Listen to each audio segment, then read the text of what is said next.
terror, la construcción del monstruo en The Mountains of Madness de Lovecraft. Comienzo con un epígrafe que corresponde a una carta de Lovecraft a Derlet el 31 de enero de 1931, que dice así: soy enemigo declarado del exotismo de Sillón y creo que hay que escribir sobre cosas que uno conoce personalmente, salvo, naturalmente, en el caso de la fantasía dunsaniana de cósmica infinitud. Comienzo. En 1931, Howard Phillips Lovecraft declinó la invitación que le hizo su amigo Henry St. Clair Whitehead de escribir a cuatro manos un relato a partir de una idea del propio Lovecraft. Es verdad que había renunciado a efectuar trabajos en colaboración, pero también su negativa respondió que estaba ocupado escribiendo, cito, un horror infernal del Antártico. Fin de cita. La obra en cuestión era The Mountains of Madness, la historia de una expedición que termina enfrentándose con lo monstruoso. Esta travesía ficticia en la que sus personajes realizan una interpretación antropológica se inserta en una tradición que se remonta a la segunda mitad del siglo XIX y que tiene por tema la expansión imperial de Occidente. Edward Said en Cultura e Imperialismo ha señalado como pertenecientes a ella las obras de autores como Haggard, Kipling, Doyle y Conrad, pero también incluye, cito, los nuevos discursos de la etnografía, la administración colonial, la teoría y la economía, la historiografía de regiones no europeas y, por último, en asuntos especializados como el orientalismo, el exoticismo y la psicología de masas. Fin de cita.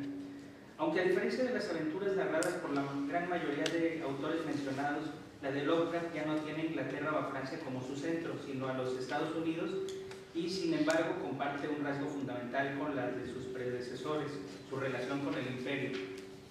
El protagonista de esta novela es un investigador de la Universidad de Miskatonic, mítica institución perteneciente al universo Lovecraftiano, que pretende disuadir a sus coterráneos de continuar el proyecto de colonización de la Antártida al hacer públicos sus testimonios de un importante hallazgo, las ruinas de una civilización perdida y, para horror suyo, no extinta aún. Con esta finalidad, el narrador hace una reconstrucción antropológica a partir de los vestigios arqueológicos y la consecuente interpretación de los mismos.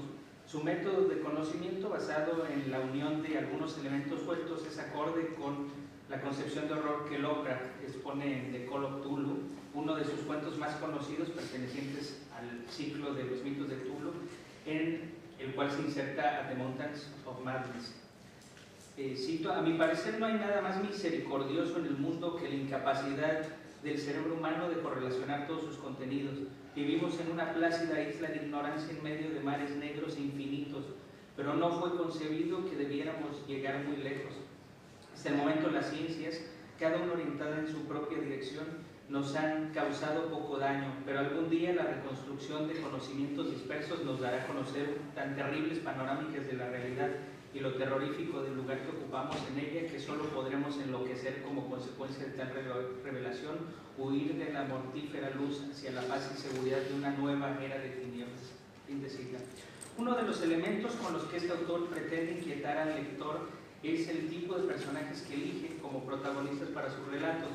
Su importancia está en función de la experiencia de realidad que tengan, es decir, son, a decir de Michel Houellebecq, meros intelectos, espíritus puros que aspiran a una única meta, la búsqueda del conocimiento. Y a decir de Yoshi, representan más bien conflictos entre culturas que entre individuos. Para el estilo Lovecraftiano, señala Houellebecq, la precisión científica es muy importante, ya que el autor se empeña en puntualizar la latitud y longitud de cada momento del drama y a la vez pone en escena entidades de mucho más allá de nuestra galaxia, a veces incluso de más allá de nuestro continuo espacio temporal. Con ello quiere crear una sensación de oscilación. Los personajes se desplazan entre puntos concretos, pero se columpian al borde de un abismo. Tanto la construcción del personaje como la precisión científica están subordinados al efecto que genera la irrupción de lo imposible cuando se tambalea el concepto de razón. Cito: del mismo modo que Kant desea establecer los fundamentos de una moral válida, no solo para el hombre, sino para toda criatura racional, Lovecraft desea crear un universo fantástico capaz de aterrorizar a cualquier criatura dotada de razón. Fin de cita. Habrá que puntualizar esto último: cualquier criatura dotada de la razón occidental, como se comprobará más adelante. En esta particular concepción del miedo se ven implicados los conceptos de civilización, progreso, evolución, razón y en consecuencia sus opuestos, primitivo, decadencia, degradación y locura, entre otros. A continuación se verá cómo el concepto de primitivismo ha sido muy productivo en la construcción de The Mountains of Madness. 1. Primitivismo e imperio. El término primitivismo, extraído de la antropología, nació en la segunda mitad del siglo XVIII en oposición al concepto de civilización como resultado de las primeras teorías del progreso. Desde una perspectiva evolucionista se denomina como primitivo al estadio original de la humanidad y en su investigación está implicada la indagación de la pertenencia del primitivo a la misma especie que el civilizado y la pregunta por la existencia o no de una o más especies humanas. En suma, la respuesta antropológica fue trazar una continuidad que diera cuenta de un proceso de complejización que desembocara en el hombre moderno. Las implicaciones culturales de estos conceptos no han sido pocas, ya que, como afirma Jean-Yves Bodin, lo que está en juego al dar respuesta a estas indicaciones son el origen, antigüedad, la unidad racial y el destino del hombre. La ausencia de exactitud sobre cómo eran los primeros pobladores ha hecho necesario recurrir a una representación de ellos. Este modelo del hombre primitivo de carácter relativamente reciente se vinculó con la del hombre salvaje, quien sería su representante en el mundo actual. Jean-Marc Morin señala que la idea del hombre primitivo no es una reconstrucción, sino más bien un estado de perfección.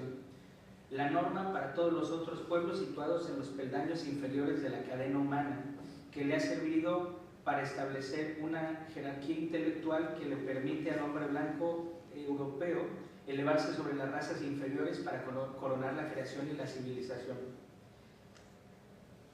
De este modo, el concepto de primitivismo ha sido una justificación científica con claras implicaciones ideológicas del imperialismo y del etnocentrismo. En palabras de Said, cito: ni el imperialismo ni el colonialismo son simples actuaciones de acumulación y adquisición. Ambos se encuentran soportados y a veces apoyados por impresionantes formaciones ideológicas que incluyen la convicción de que ciertos territorios y pueblos necesitan y ruegan ser dominados, así como nociones que son formas de conocimiento ligadas a tal dominación. El vocabulario de la cultura imperialista clásica está cuajado de palabras y conceptos como inferior, razas sometidas, pueblos subordinados, dependencia, expansión y autoridad. Fin de cita. El mismo autor en su libro Orientalismo se ha encargado de evidenciar la dicotomía creada por el mundo occidental a partir del nosotros occidentales y ustedes orientales. Se trata de una estructura de sentimiento, como la denomina Raymond Williams, que ayuda a soportar, elaborar y consolidar la práctica imperial. La representación ha servido para mostrar una imagen del extranjero y dominado. Cuando el crítico habla de imperialismo, no solo se refiere al control de tierras, sino a la dominación simbólica que ha permitido que el imperialismo perviva en la actualidad. Así pues, como se verá a continuación, At the Mountains of Madness no se desarrolla en un extremo geográfico sino cultural. La oposición entre el mundo primitivo y el occidental delimita los límites de lo humano. 2. Primitivismo y terror. A pesar de que uno de los grandes sueños de Lovecraft era huir del mundo real, su obra le debe mucho a los llamados esencialismos y no puede evitar formar parte de una visión política que tiene, en el caso particular de la obra, analizar el concepto de primitivismo como eje fundamental de un relato exoticista. Jean-Marc Morin, para definir el exotismo en la literatura de lointain, histoire del exotisme européen o XXe siècle, ha distinguido tres espacios concéntricos: el primero formado por el propio país, el segundo por los países vecinos y el tercero por los países alejados. Para él, las representaciones exóticas pertenecen a este último espacio. Es ahí donde se desarrolla la trama de The Mountains of Madness, la alejada e inhóspita Antártida, particularmente en medio de los vestigios de una ciudad ancestral. Es necesario agregar que la reconstrucción antropológica que el lector atestigua se basa en la énfasis exotique, un tipo de exotismo definido como la descripción literaria de una obra de arte real o imaginaria a partir de las tradiciones estéticas de otra cultura distinta. En más de un momento, la descripción de los escenarios de la novela recurre a referentes culturales pertenecientes a la tradición exoticista que enmarca a las culturas china y árabe como motivos principales de dicha estética. Ante la magnitud del descubrimiento, se intenta reconstruir lo que fue esa civilización en respuesta a la necesidad del protagonista de explicar y comprender todo en el sentido de abarcarlo. A ese ánimo responden las preguntas que se hace el personaje sobre el destino de los pobladores. Cito: ¿había previsto su desconocida población la llegada del hielo y abandono en más la ciudad en busca de una residencia más propicia? Las condiciones fisiográficas concretas que acompañaron a la formación de la capa de hielo en aquel lugar eran algo cuya solución tendría que esperar para más adelante. Era evidente que no había sido un impulso apremiante. Quizás había sido responsable el peso de la nieve acumulada y quizás alguna crecida del río o el reventón del dique que contenía algún antiguo glaciar en la cordillera. Había contribuido a crear el estado especial que podíamos observar. La imaginación podía concebir casi cualquier cosa en relación con aquel lugar. Fin de cita. El narrador, al tratar de explicar lo que ha contemplado, admite su incomprensión ante los elementos estéticos y artísticos hallados. Al empleo de arabescos se suma el uso de geometría no euclidiana, elemento tópico que se repite en gran parte de la obra del escritor de Providence. Como es de esperarse, las descripciones que realiza el protagonista toman como punto de comparación sus referentes culturales, las civilizaciones antiguas. Cito: hasta entonces nos habíamos aferrado a una desesperada alternativa y habíamos insistido, cada uno en su foro interno, en que la omnipresencia del motivo de las 5 puntas solo significaba algún tipo de exaltación cultural o religiosa del objeto natural arcaico que de manera tan patente materializaba la condición pentaestrellada, del mismo modo que los motivos decorativos de la Creta minoica exaltaban el toro sagrado, los de Egipto el escarabajo, los de Roma el lobo y el águila, y los de algunas tribus salvajes su animal totémico. Como se ha comprobado, a pesar de la pretendida objetividad, los juicios de valor tocan también la forma de gobierno, la organización social, política y el transporte. Como ha señalado Yoshi, las criaturas son descritas en su anatomía, psicología, sus concepciones estéticas e incluso políticas. Cito: el gobierno era evidentemente complejo y probablemente socialista, aunque de los bajorrelieves que vimos nada podía deducirse a ciencia cierta en ese aspecto. Había un extenso comercio, tanto local como entre distintas ciudades. Como moneda utilizaban unas pequeñas fichas planas en forma de estrella de 5 puntas y grabadas. Seguramente las escatitas verdosas más pequeñas que encontró nuestra expedición eran piezas de ese dinero en circulación. Aunque la cultura era principalmente urbana, existía alguna agricultura y bastante cría de ganado. También se practicaba la minería y la industria en pequeña escala. Los viajes eran muy frecuentes, pero la migración permanente parecía ser relativamente rara, a excepción de los vastos movimientos colonizadores mediante los cuales se expandía aquella raza. No utilizaba ninguna ayuda externa para la locomoción individual, pues tanto en tierra como en aire y el agua, los antiguos parecían poseer una enorme capacidad para desplazarse a gran velocidad. Para el transporte, no obstante, utilizaban bestias de carga, chobots bajo el mar y una curiosa variedad de vertebrados primitivos en los últimos años de su existencia en la Tierra. Fin de cita. Como es posible observar, el narrador no deja de expresar su admiración, incluso reconoce un valor cultural de un sistema coherente de pensamiento, de un arte, religión, un cuerpo mitológico, pero la mirada primitivista se impone y como consecuencia las palabras arte y civilización están casi excluidas del texto. Cito: la técnica enseguida nos dimos cuenta era avanzada, consumada y desarrollada estéticamente hasta alcanzar el más alto grado de maestría civilizada, aunque completamente ajena en todos sus detalles a cualquier tradición artística conocida de la especie humana. Fin de cita. Incluso va más allá, pese al alto grado de desarrollo, los vestigios no solo son desacreditados y considerados como una blasfemia para la civilización occidental, alejados cuando no opuestos a la sociedad a la que pertenece el narrador. Cito: los temas de los bajorrelieves procedían obviamente de la vida de la desaparecida época de su creación y contenían en gran parte su evidente historia. Esa anómala preocupación por la historia de aquella primitiva raza, circunstancia fortuita que por una coincidencia obraba milagrosamente a nuestro favor, fue lo que hizo que los relieves fueran tan formidablemente informativos para nosotros y lo que nos impulsó a fotografiarlos y a transcribirlos por encima de cualquier otra consideración. En ciertas habitaciones la disposición predominante variaba con la presencia de mapas, cartas astronómicas y otros dibujos científicos a escala ampliada, todo lo cual proporcionaba una ingenua y terrible confirmación de lo que habíamos deducido de los frisos y zócalos pictóricos. Al insinuar lo que todo aquello revelaba, solo me cabe esperar que mi informe no despierte en quienes lleguen a quererme más curiosidad que la que dicte la sensata cautela. Sería trágico que alguien se sintiera atraído hacia aquel reino de muerte y horror a causa precisamente de la misma advertencia destinada a disuadirlo. Los antiguos moradores, fin de cita, los antiguos moradores de la ciudad son llevados al extremo de la categoría, son deshumanizados hasta ser convertidos en monstruos. El horror que Lovecraft pretende suscitar se sirve en que el lector se consciente de la fragilidad del término civilización. Así se entiende que el personaje no soporte la idea de lo humano que plantea el hallazgo, porque no solo las fechas sobre el origen del hombre se desplazan, sino por la relativización de su lugar sobre la tierra que este hecho implica. En un mundo que ha puesto la ciencia al servicio del hombre occidental, tal descubrimiento tiene un fuerte impacto de alcance bioteológico.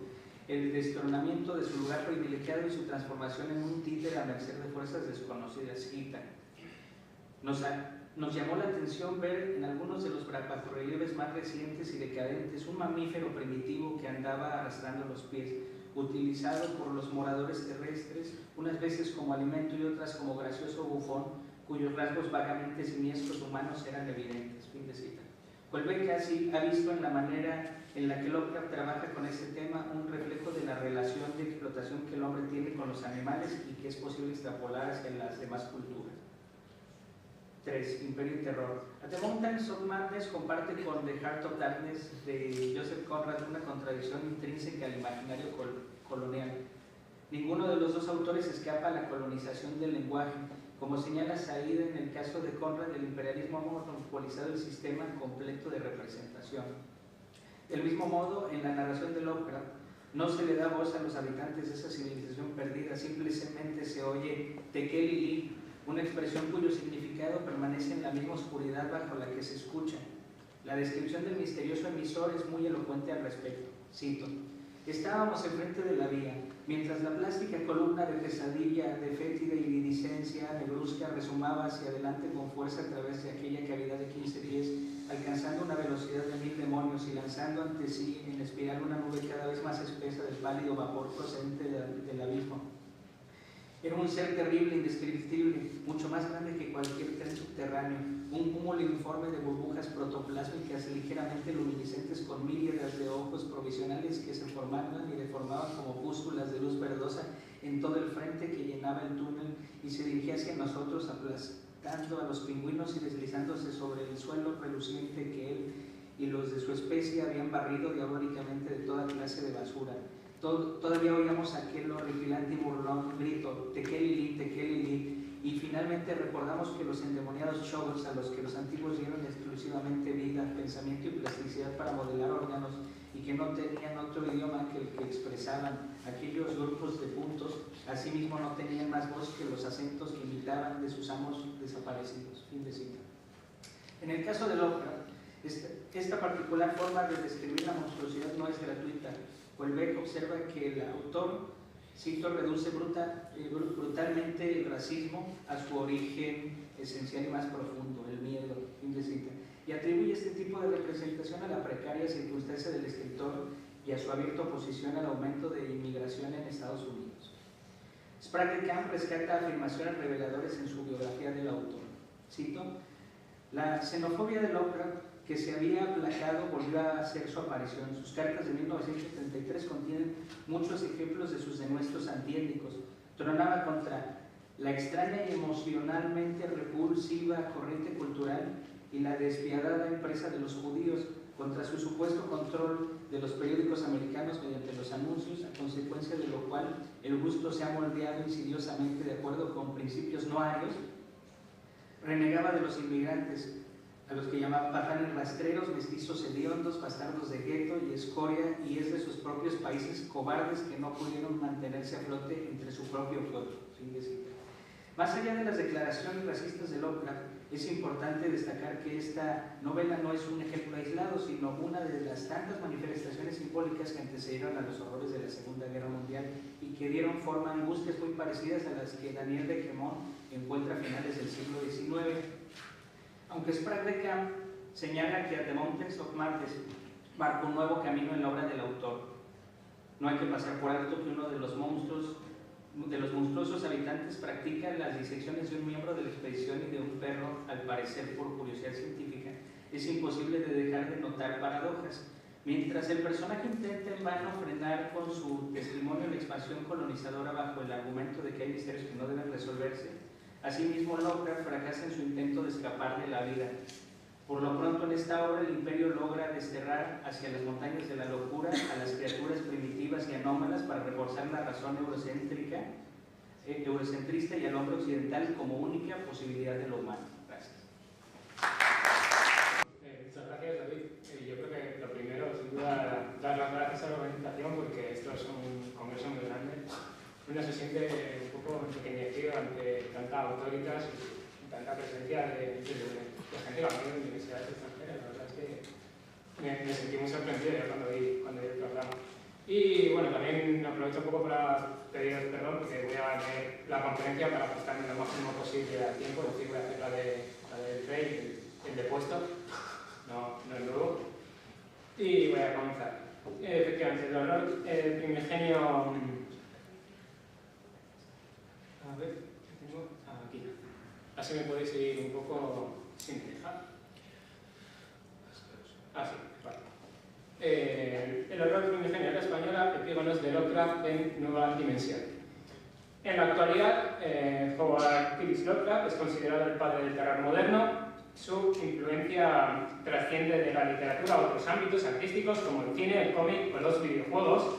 Este fuerte influjo se debe a que fue el creador de los mitos de Cthulhu, una de las mitologías más influyentes de lo fantástico, donde los primordiales o primigenios desmontan las leyes de la naturaleza, hecho que subvierte los códigos, las certezas que hemos diseñado para percibir y comprender la realidad. Como consecuencia, y cito aquí a David Fernández de la Fuente, cito, Lovecraft, en cierto modo, estableció los fundamentos de un nuevo paganismo literario que ha tenido numerosos acólitos después de su muerte. Fin de cita.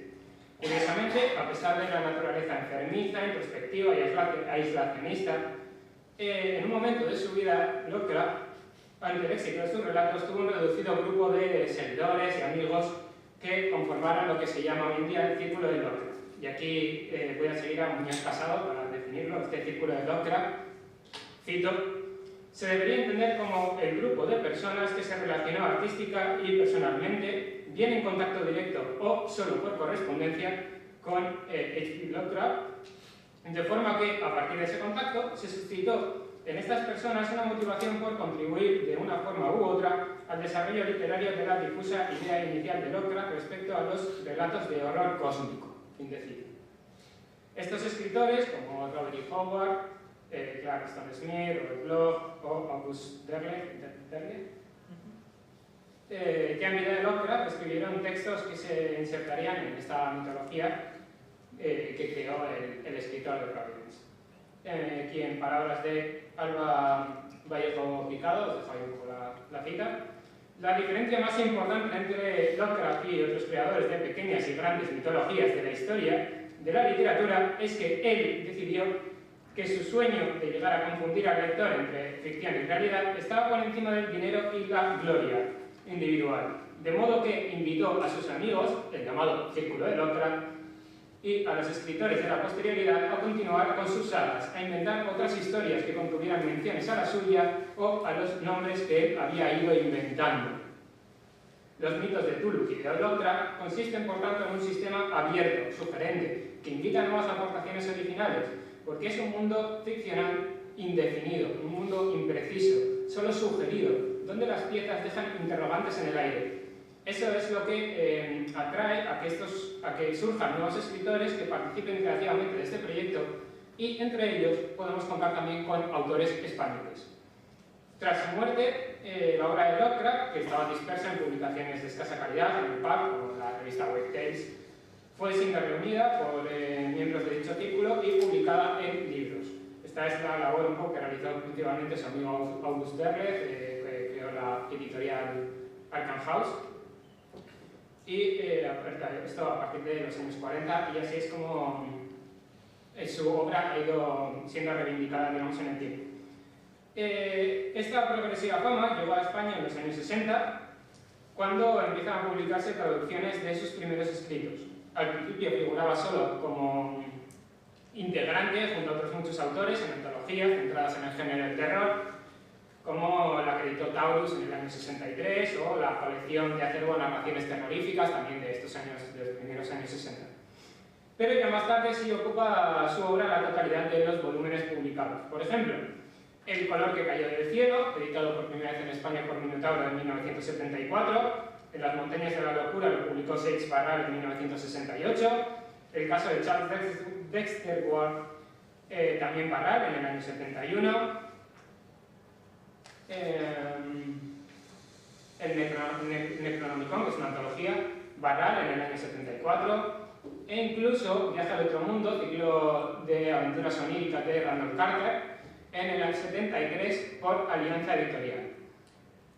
Desde mi punto de vista, quien abrió la veda de esta erupción editorial de la obra lovecraftiana en España fue la edición que hizo Rafael Llopis en Alianza en 1969, titulada Los mitos de Tulu, una antología que recoge primero los antecedentes literarios, como Lord Dunsany, Ambrose Bierce, Arthur Machen, Algernon Blackwood, escritores que incluyen Lovecraft, luego vienen Lovecraft y escritores contemporáneos que también se centran en los mitos, y finalmente ya algunos seguidores posteriores como el propio Derry. Una antología que ofrece también por primera vez al público español algunos textos importantes como La sombra sobre Innsmouth, y que también destaca sobre todo por el estudio introductorio que hizo el propio Llopis, puesto que Llopis luego después también se hizo un poco especialista en cuento fantástico, como con su ensayo Esbozo de una historia natural de los cuentos de miedo. Este boom editorial constituye uno de los primeros elementos de lo que podríamos destacar como un nudo histórico, y aquí sigo un poco al teórico de la historia de la literatura Mario J. Valdés San Martín, que diferencia entre 4 tipos de nudos históricos: topográficos, temporales, institucionales y figurativos. Topográfico, yo considero que es más bien Barcelona, que es donde se sitúan gran parte de las editoriales y donde está precisamente la revista Nueva Dimensión, de la que voy a hablar en un segundito. Históricos, hablamos también un poco del cambio editorial que sucede en los años 60, cierta apertura del régimen franquista y la traducción de mucho material desde el mundo anglosajón, por lo menos en colecciones populares. Como nudo institucional, las propias editoriales que de repente empezaron a centrarse en la obra de Lovecraft y en especial Nueva Dimensión, y nudos figurativos de las personas que incluyeron para difundir la obra de Lovecraft en España, el propio Llopis, incluso algunos momentos muy iniciales como el relato de Juan del Uso con la técnica de Lovecraft, en español.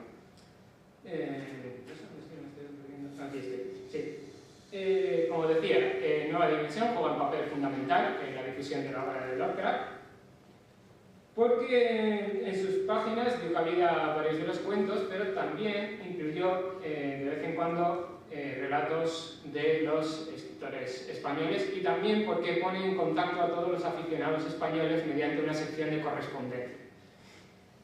Nueva Dimensión fue una revista española de ciencia ficción y fantasía, se publicó entre 1968 y 1983, alcanzó un total de 148 ejemplares y 12 ejemplares extras, y recibió incluso 2 premios internacionales en el año 72. No era la primera revista en este campo, pero sí realizó esta labor fundamental de constituir el fandom, el dominio del fan, y, como digo, también tiene la particularidad de que ocasionalmente solía recoger en sus páginas creaciones de autores españoles, aunque en gran parte eran todo traducciones, lo que publicaba. A través de Nueva Dimensión se dieron, por tanto, las 3 etapas que suelen pasar un aficionado, que señaló Susan Malaval, que son la de simple lector, la de aficionado, que ya va creciendo sus responsabilidades dentro de este mundillo, y finalmente la de escritor o creador de ficciones propias. Lo relevante entonces en este contexto es que la creciente admiración por el escritor de Providence se plasmó en el hecho de que algunos de estos aficionados saltaran al nivel creativo y escribieran una serie de cuentos donde homenajeaban la obra de su escritor favorito y que además fueron publicados en esta revista. Lo que convierte, digamos, todo esto en un fenómeno literario. Aunque en general en la revista se ocuparon más de la ciencia ficción, la figura de Lovecraft estuvo presente en algunos de sus números. Por ejemplo, el primer relato aparecería en el número 24, es el relato Él. Después, en el número 27, le dedicaron a pequeñas secciones. El número 27 se dejaba de la portada, fue una pequeña miscelánea que hicieron con motivo de la Navidad del año 71. Y también, a partir de esa fecha, del año 71, empezaron a publicar una serie de colecciones paralelas a la revista para ver si conseguían un poquito más de dinero, porque la revista normalmente daba pérdidas. Y una de esas colecciones fue precisamente la antología de relatos de espanto y de terror, donde Lovecraft aparece en numerosas ocasiones. Más relevancia tiene el número 55, donde publican El que acecha en el umbral, uno de los relatos que Lovecraft dejó simplemente esbozados y que continuó y terminó su amigo August Derleth, tras el fallecimiento del primero. Aquí añaden la sección Se piensa, que era muy típica en la revista, donde había artículos, en este caso artículos sobre Lovecraft, uno de Jaime Rosal del Castillo y otro de Philip Herrera. Destaco el primero, el de Rosal del Castillo, porque es un pastiche de un ensayo filológico sobre ediciones del Necronomicon en España. Esta obra ficticia que pertenece al universo ficcional lovecraftiano. Aún así, la extensión de la obra de El que acecha en el umbral no era suficiente para llenar el número y entonces acuden a una serie de escritores españoles para completar el número. Os dejo ahí la lista de son los muy reducidos, de 1 o 2 páginas, de Sebastián Martínez, el poema Ítaca, el que camina en el viento, de José María Montels, de Cómo descubrí mi antigua procedencia, de Juan María Lois, La puerta de la invasión, de JJ Rodríguez Elvira, La sentencia, y de Rafael Llopis, Falsa proclama. De todos estos textos, el que más me interesa un poquito, el que más destaca es el de Montels, especialmente porque adapta toda la imaginería de Lovecraft a una ambientación gallega, a ese mundo rural gallego, aparece aquí como sombrío, supersticioso, lúgubre, y además se recurre a la voz narradora modigética y tadiegética, la del propio protagonista, Ramón Sueiras, para tomar al relato ese carácter confesional. Sobre su autor, prácticamente los 2 relatos de los que voy a hablar aquí constituyen casi su obra total narrativa, puesto que este eminente ilustrado ha sido galardonado con distintos títulos militares y ha destacado más por como especialista en heráldica y como ocasional poeta, como escritor de narraciones. En este relato de Cómo descubrí mi antigua procedencia destacan mucho las descripciones que con epítetos buscan el misterio, el terror, la angustia. El personaje en parte está marcado por su herencia biológica y por la lectura del Necronomicon, que cada vez le va, digamos, llevando a ese mundo hasta que se acabe convirtiendo, digamos, en un licanto. Además de eso, tiene el otro detalle curioso, que es que haga menciones a las propias sonatas de Valle Inclán, puesto que Ramón Sueiras tiene parentesco con el Marqués de Bradomín. Bueno, hay una relación ahí que está bien, lo que es la ambientación en esa Galicia, que aparece en el relato. El relato de Julián María Lois también es un poquito más destacado. Aquí también hay un carácter onírico, se recurre a la voz narradora modigética e interdiegética, y está la idea de ese testimonio de narrar lo insólito para intentar racionalizarlo, lo que realiza el propio personaje, que aparte desde digamos, afine para hacer una analepsis donde ya cuenta toda su experiencia extraña que ha tenido. Tras este monográfico, número 55, tenemos que esperar un poquito hasta el número 79 para encontrar una sección dedicada precisamente de nuevo a los mitos de Tulu, pero esta vez con 2 continuadores, el propio Derleth y también el británico Brian Lambie. Es, como digo, una sección, por lo tanto es de extensión menor, aparecen algunos artículos precediendo también que hablan sobre la obra de Lovecraft, como uno de Lynn Carter, otro de Stanley Kahn y uno también en español de José María Montels.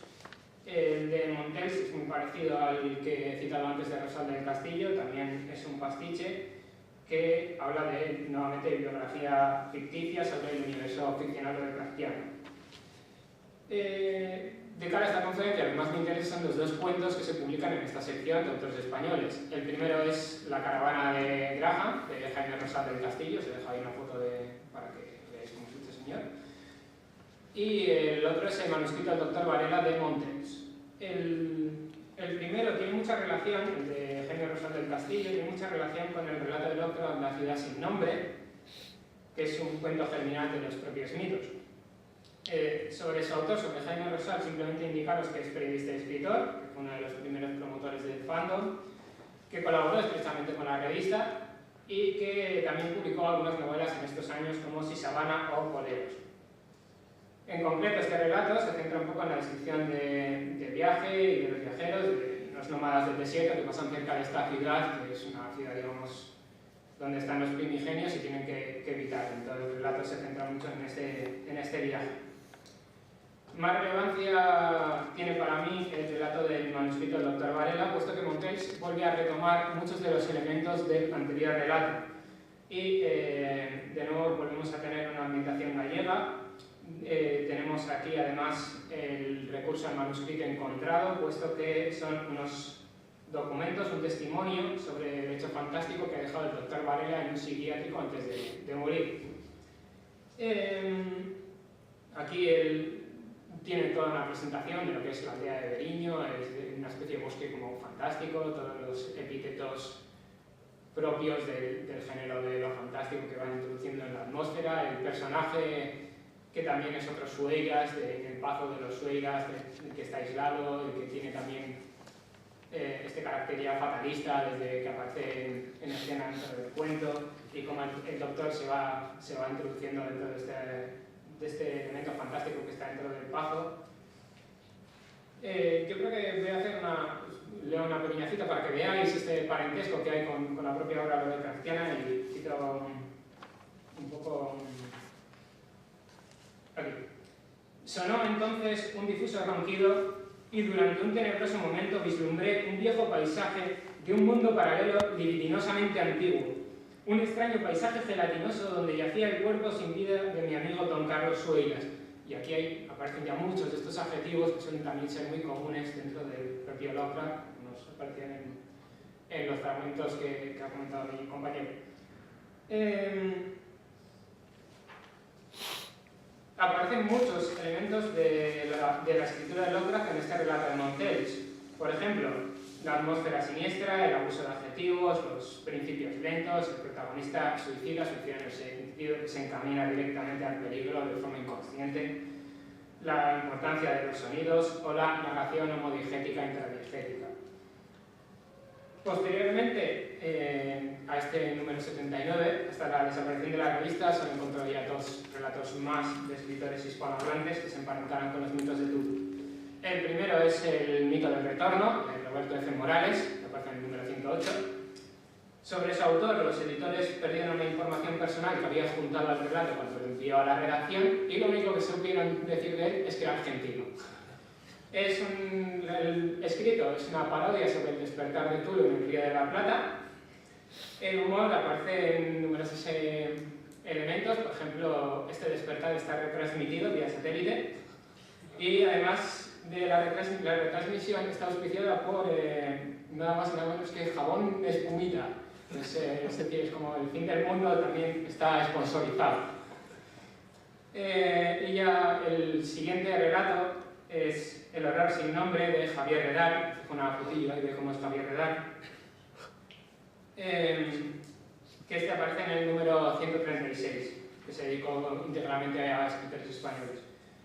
Este escritor, que es profesor de ciencias del instituto, en un momento mantuvo una pequeña labor literaria, primero en solitario, aunque después su éxito más grande le llegó cuando entró a escribir en colaboración con Juan Miguel Aguilera, que es un escritor mucho más conocido, y juntos escribieron una obra que se llama Mundus en el abismo, que es una de las obras más destacadas de la ciencia ficción española.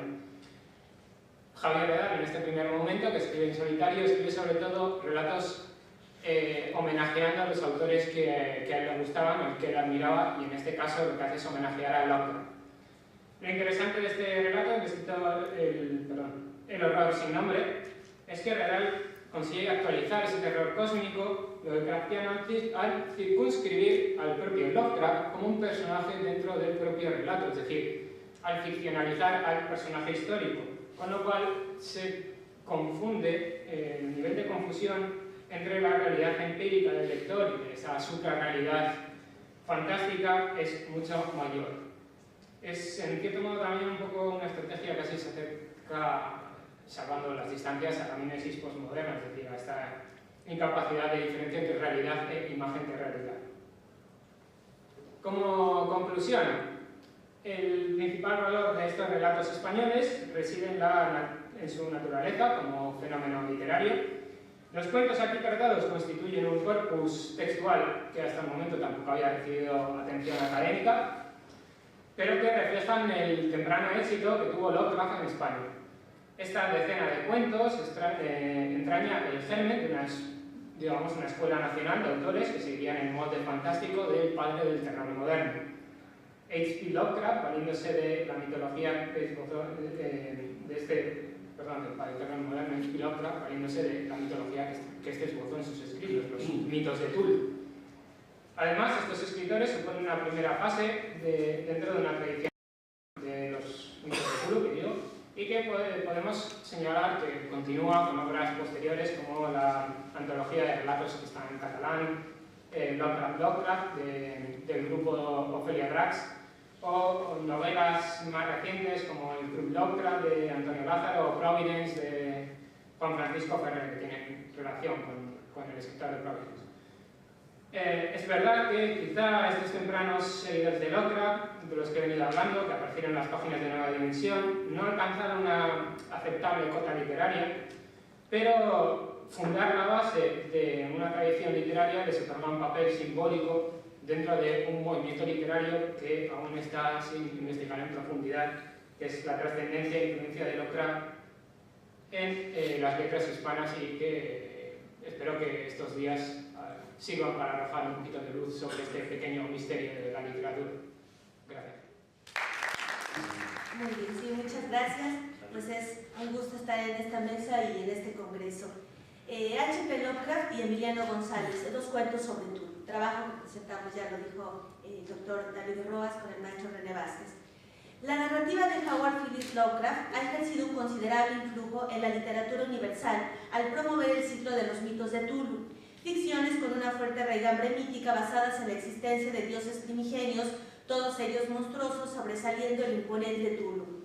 Este ciclo narrativo se nutre principalmente con la abundante producción de H.P. Lovecraft, pero también colaboran en él otros escritores como Arthur Machen, Algernon Blackwood y Clark Ashton Smith, entre otros. En México destaca el escritor Emiliano González, quien nació en 1955 y quien contribuye con su obra a este ciclo narrativo, aunque específicamente con un notable cuento fantástico, La herencia de Cthulhu, integrado al libro Los sueños de la Bella Durmiente, publicado en 1978. Sin duda, la narrativa de Lovecraft ha ejercido un considerable influjo en Emiliano González, particularmente en el cuento de nuestro interés y cuyo título remite a La llamada de Cthulhu, cuento publicado en 1926 por el escritor estadounidense y el cual resulta importante para esta ficticia colección mítica, pues se considera el primero de los grandes textos lovecraftianos. La llamada de Cthulhu está dividida en tres partes: el bajo relieve de arcilla, el informe del inspector Legras y la locura del mar. El narrador personaje relata la historia descubierta a partir de la muerte de su tío abuelo George Gamel Angel, profesor de lenguas semíticas, quien le hereda todas sus posesiones, incluido un baúl con recortes de periódico, diversas notas y un manuscrito distribuido en dos secciones. La primera aborda los sueños y la obra onírica de Wilcox, y la segunda el informe del inspector Legras, así como algunas notas del profesor Webb, todo lo cual gira sobre el culto de Cthulhu. El cuento integra otro hallazgo del narrador sobre este mismo ser, a partir de lo acontecido a la tripulación de un barco carguero, el cual halla un yate perdido donde encuentran un ídolo y cuya descripción coincide con la estatuilla de Legras, con la efigie detallada por Webb y con los sueños de Wilcox. Por ello, el narrador busca al sobreviviente, un noruego llamado Gustav Johansen, quien, según informa su esposa, murió al poco tiempo del accidente, no sin antes escribir unas notas. El narrador convence a la mujer de salvaguardar tales apuntes y gracias a ello se entera de lo acontecido a la tripulación del yate. Perdidos en alta mar, los marineros navegan sin rumbo hasta encontrar una insólita ciudad cuya construcción desafiaba a las leyes de la lógica. La curiosa tripulación desciende a aquella urbe con un resultado nefasto, pues la mayoría muere en el intento. Los pocos sobrevivientes se enfrentan a un espantoso ser que emerge de aquel espacio, el cual los persigue y mata. Tras una lucha desesperada y a punto de la locura, Johansen escapa de aquel monstruo, cuya imagen concuerda con lo indicado por Legras, Webb y Wilcox. Hacia el final, el narrador informa que ha guardado los documentos del profesor Angeli de Johansen, además de su propio escrito, pues así como antaño murieron su tío y el marinero, ahora presagia su próxima muerte, ya que sabe demasiado sobre Tulu. El cuento de Emiliano González recupera el motivo temático de estos grandes antiguos, de ahí la importancia de su título como elemento paratextual, la herencia de Tulu, donde se declara su legado respecto al ciclo narrativo de estos mitos y, especialmente, a la llamada de Tulu, que funciona como su hipotexto. En la herencia de Tulu, Cabot narra su historia a partir de que Albert M. Wilcox, un arqueólogo profesional, le envía una escultura primitiva acompañada de una nota donde lo alerta de la normal e inexplicable naturaleza de aquella pieza, la cual extrajo del Museo del Chopo. La escultura representa un insólito y desproporcionado escarabajo del cual Cabot realiza un vaciado en yeso. Paulatinamente, la escultura se apodera de su mente y cuerpo. Así, Cabot experimenta una suerte de posesión benéfica en su quehacer como escritor. No obstante, también ejerce un influjo perjudicial en su físico y carácter, pues tiene constantes pesadillas y alucinaciones.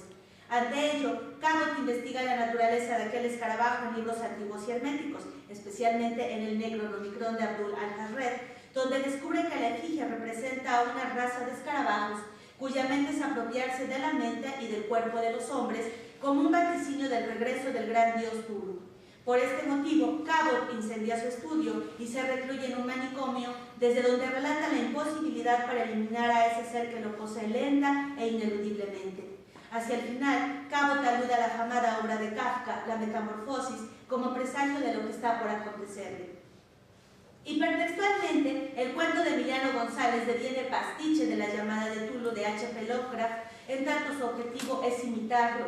En esa medida, la herencia de Tulu reproduce el estilo Lovecraftiano, incluidos algunos de sus motivos temáticos, pues, cito, el concepto de estilo debe ser aquí entendido en su acepción más amplia. Es una manera, tanto en el plano temático como en el plano formal, fin de cita. Este pastiche se presenta bajo la modalidad de una imitación seria, es decir, sin la función satírica o ridiculizadora. Bajo este hecho, la aclaración de Genet en cuanto a los requisitos del pastiche es relevante, pues, y lo cito, pone todo su empeño en deberle literalmente lo menos posible. La cita directa o el préstamo no tienen sitio del pastiche. Fin de cita. Por supuesto, el cuento de Emiliano González imita el estilo lovecraftiano, discurso y motivos temáticos, pero no incluye ninguna cita directa del hipotexto. En primera instancia, la herencia de Tulu retoma la división en tres partes, expuesta en el cuento lovecraftiano. Cada una de sus secciones se encuentra numerada y subtitulada. El primer segmento, el museo, presenta la forma de un ensayo. H.P. Lovecraft configura la segunda sección y es un poema. Finalmente, la tercera incluye propiamente el cuento y se intitula El escarabajo. Dicha estructura remite a la heterogeneidad manifiesta en la obra de Emiliano González, hecho enfatizado por la crítica, y cito, en los exquisitos trabajos de este autor no hay límites precisos para el cuento, el ensayo, el poema y el poema en prosa. Fin de cita. Dicha segmentación parece arbitraria y de nula conexión entre las partes. Sin embargo, la trama adquiere completo sentido al finalizar la lectura de los tres segmentos, momento cuando se comprenden sus implicaciones y vínculos. De este modo, los principales personajes y acciones espaciotemporales de esta historia fantástica se hallan en la tercera parte, el escarabajo, complementado con la primera sección, el museo. Este primer apartado se convierte en un relevante indicio de la trama principal debido a la identidad del narrador, sus sueños y la importancia del Museo del Chopo. Asimismo, el segundo segmento funciona como paratexto e indicio de la relación transtextual, pues al ser un poema titulado H.P. Lovecraft, se convierte en un tipo de dedicatoria y homenaje al principal creador de los mitos de Tulu. Por otra parte, similar al cuento lovecraftiano, la herencia de Tulu ostenta un narrador personaje, Cabot, Un elemento más de esta relación hipertextual se halla en la indiscutible relación nominativa entre el pintor de la llamada de Tulu, Henry Anthony Wilcox, y el arqueólogo de la herencia de Tulu, Albert M. Wilcox, cuyo apellido funciona como otro elemento más del hipertexto en su calidad de pastiche. Sumado al anterior, la narrativa de Lovecraft se caracteriza por el uso de múltiples adjetivos, cuya función es crear una atmósfera agobiante y terrorífica. La llamada de Tulu posee numerosos y magníficos ejemplos. De esta forma, la ciudad donde habita el dios Tulu es descrita por Wilcox de la siguiente manera: ciudades ciclópeas de enormes bloques de piedra y gigantescos y siniestros monolitos de un horror latente que exudaban un limo verdoso. Muros y pilares estaban cubiertos de jeroglíficos. Fin de la cita. La herencia de Tulu recupera similar adjetivación destinada al Museo del Chopo. Una ciudad espantosa, un gran monstruo de concreto gris engullendo a una pequeña pero espléndida quimera de hierro verde. Esta notable adjetivación predomina en todo el hipotexto e hipertexto. Por ello, destacamos algunos motivos en donde se advierte claramente la imitación que González realiza. En el cuento de Lovecraft se habla de singulares y odiosos eran los ritos. En el texto de González se enuncian oscuros rituales. En ambos se mencionan cultos. Así, en la llamada de Tulu se alude a un culto maldito, culto aborrecible y culto de pesadilla. En el hipertexto se indica un culto espantoso. El narrador del cuento lovecraftiano cataloga los bosques de oscuros, espesos y tenebrosos. En el cuento de Emiliano González son bosques petrificados. El olfato encuentra un sitio destacado en la poética del escritor estadounidense, principalmente en los olores nauseabundos vinculados con Tulu, quien expide ráfagas pestilentes y una hediondez como de 1000 tumbas. En la herencia de Tulu se nombra una pestilente carga. A la par de estos registros discursivos propios del estilo lovecraftiano, se localizan múltiples motivos temáticos que la herencia de Tulu, como cabal pastiche, recupera de su hipotexto. El primero se refiere a la sinuosa arquitectura, la cual se encuentra en múltiples momentos del cuento de Lovecraft, como en el mencionado anteriormente. Por su parte, y en apego al canon de la verosimilitud, mediante el uso de diversos referentes ficcionalizados, el cuento de Emiliano González menciona al Museo del Chopo, ubicado en la Ciudad de México. Este sitio resulta trascendente, pues de ahí proviene la escultura primitiva, como lo precisa Albert M. Wilcox, y del cual se menciona lo siguiente: entreveo en esa mortificación del hierro, en ese cúmulo de incipientes gárgolas de utilería, al Gaudí primigenio que construye un templo. Fin de la cita. Esta similitud entre el museo y el templo reside en su arquitectura. Sus torres de hierro semejan campanarios, sus ventanales de color violeta, y posee además un majestuoso pórtico. Por otra parte, en ambos textos la presencia de una estatuilla o bajorrelieve es vital, pues origina el misterio inaugural del cuento y además da cabida a las imágenes monstruosas de los dioses primigenios. Obsérvese su amplio registro en la llamada de Tulu. La figura, que los miembros del Congreso pasaron de mano en mano para estudiarla con más minuciosidad, medía de unos 20 a 25 centímetros de altura y estaba finamente labrada. Representaba un monstruo de contornos vagamente antropoides, pero con una cabeza de pulpo, cuyo rostro era una masa de tentáculos, un cuerpo escamoso que sugería cierta elasticidad, 4 extremidades dotadas de garras enormes y un par de alas largas y estrechas en la espalda. Esta criatura, que exhalaba una malignidad antinatural, parecía ser de una pesada corpulencia y estaba sentada en un pedestal o bloque rectangular cubierto de indescifrables caracteres. En la herencia de Tulu, la escultura primitiva posee los siguientes rasgos. Provenía del Gales druida y representaba al terrible Soigora Senatot, deidad primigenia regidora del fuego que se arrastra y enloquece. A primera vista parece ser un escarabajo idealizado a extremos patológicos. Los cuernos que lo coronan están dirigidos a puntos diferentes del espacio. Su coraza estuvo recamada alguna vez de piedras preciosas, un rubí, un granate perdido, y parece hallarse en decisiva posición de ataque. Un segundo vistazo nos hace percibir algo atroz, algo inhumano y abominable, quizás en el estilo de la pieza. Su barroquismo arabesco contrasta violentamente con la tosquedad primitiva de las obras celtas de entonces. O quizás ese algo provenga del material utilizado, mármol, absolutamente inencontrable en una región de piedra pómex como Dilington. La descripción de ambas efigies apela a seres extraordinarios y anormales, es decir, monstruosos. En tanto producen asco, miedo, son indescriptibles, inmundos y repugnantes. Además, se subraya lo insólito y desconcertante de su material. A ello se aúna el origen desconocido de los caracteres labrados en ambas esculturas. En la herencia de Tulu, la escultura no es la única alusión monstruosa, pues a esta descripción se suma la del Megalorium tremens que tiene el personaje en un sueño. dinosaurio alado, bicorne y a todas luces carnívoro, que asoló los bosques petrificados del Carbonífero con su pestilente carga de furia primitiva, y huesos que son músculos que son huesos. Fin de cita. En la descripción de todos estos seres es notable la configuración monstruosa, pues tradicionalmente, y cito a Ignacio Padilla, el monstruo, tan plural y tan cambiante, se ha definido principalmente en términos de su animalidad. Fin de cita. Como sucede en ambos cuentos con la descripción de dichos especímenes. Por otra parte, en los dos cuentos las efigies llegan a los narradores acompañadas de notas o manuscritos. En la llamada de Tulo se exponen dos documentos: el manuscrito del profesor Ángel heredado al narrador, el cual contiene tanto la descripción de los sueños de Wilcox como las notas del inspector Legras y del profesor Webb. El segundo apunte procede del único marinero sobreviviente del yate y del cual también se adueña el narrador.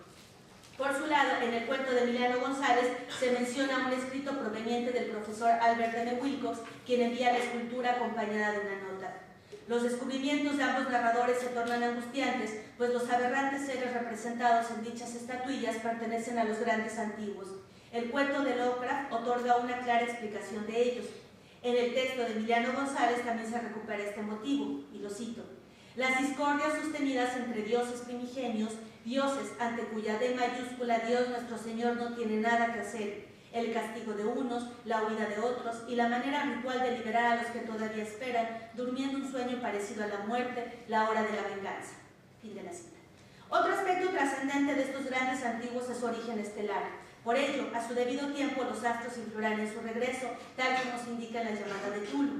En la herencia de Tulo, las implícitas predicciones siderales adquieren mayor efecto cuando Cabot descubre la relación entre los astros, el escarabajo y el regreso del gran Tulo, presenciado por los hielos eternos y las 10 lunas que rotarán alrededor de nuestro planeta en un futuro incierto.